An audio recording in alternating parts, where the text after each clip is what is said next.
الناس میں ینفع الناس، تم میں سے بہتر وہ ہے جو دوسروں کا بھلا چاہے، اور سب سے بہترین صدقہ جاری ہے جو ہے وہ پانی پلانا ہے۔ تو ماشاءاللہ پروجیکٹ پہ ورک سٹارٹ ہے، آپ لوگ دیکھ سکتے ہو۔ اس ایریے کا میں اگر بات کروں تو انتہائی دشوار گزار راستے ہیں ان کے، میاں والی سے 80 کلومیٹر کے ڈسٹینس پہ ہے، پہاڑوں کی اونچائی پہ یہ آبادی واقع تھی۔ ان کی ریکویسٹ تھی کہ یہاں پہ ہمارے لیے اگر پانی کے حوالے سے سٹوریج بنایا جائے تو انشاءاللہ ہم لوگ سارا سال سے مستفید ہوں گے۔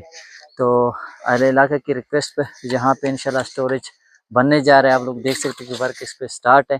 تو اہل احباب سے میری ایک ریکویسٹ ہے کہ اس طرح کے کار خیر میں ہمارے ساتھ بڑھ چڑھ کر حصہ لیں، کیونکہ خٹک بلٹ جیسے جو پسماندہ علاقے ہیں یہاں پانی کے حوالے سے انتہائی لوگوں کو مشکلات ہیں۔ ابھی بھی ایک بھائی کی میری وہ ہوئی تھی کہ یہاں سے آگے بھی بہت ساری آبادیاں ہیں جہاں پہ مطلب سردیوں میں تو ان کا گزارا ہو جاتا ہے، لیکن جو گرمیاں آتی ہیں تو تب ان کا گزارا جو ہے وہ پانی کے حوالے سے انتہائی مشکل ہو جاتا ہے۔ ان لوگوں نے مال مویشی بھی رکھی ہوئی ہے، اگر یہ اپنے لیے پانی کے حصے اویل کرتے ہیں، جو مال مویشی رکھے ہوتے ہیں تو ان کے لیے کافی مشکلات کا سامنا ہوتا ہے۔ تو وہ تمام احباب سے میری ریکویسٹ ہے کہ اس طرح کے پروجیکٹ میں ہمارے ساتھ بڑھ چڑھ کر حصہ لیا کریں، کیونکہ یہی انسانیت ہے، یہی انسانیت کا معراج ہے۔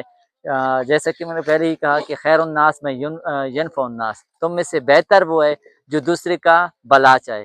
تو پانی پلانا ایک بہترین صدقہ جاری ہے، آئیے اس کار خیر میں ہمارے ساتھ بڑھ چڑھ کر حصہ لیں۔ شکریہ۔